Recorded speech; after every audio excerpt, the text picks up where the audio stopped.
Irak, une centaine de corps de femmes et d'enfants kurdes exhumés d'un charnier. Les autorités irakiennes ont indiqué, jeudi, que les victimes retrouvées auraient été exécutées, à bout portant dans la tête. Une découverte glaçante a secoué l'Irak. Des équipes d'exhumation ont mis au jour une fosse commune dans la province de Mutana, contenant les restes d'au moins une centaine de Kurdes, principalement des femmes et des enfants.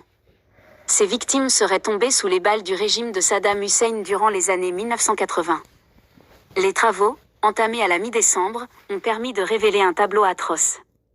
Après avoir enlevé la première couche de terre et que les restes sont apparus clairement, on a découvert qu'ils appartenaient à des femmes et des enfants vêtus de vêtements kurdes, a témoigné Dia Karim, jeudi, chef de l'autorité irakienne chargée des fosses communes.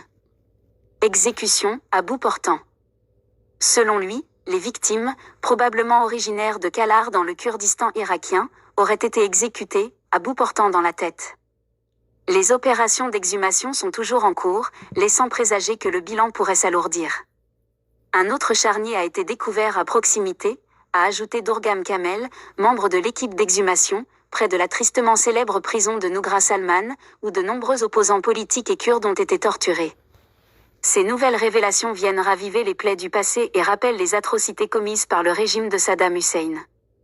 En effet, cette découverte s'inscrit dans le contexte de la violente campagne « Anfal » menée par Saddam Hussein contre les Kurdes à la fin des années 1980. Des centaines de milliers de Kurdes avaient péri dans ces massacres.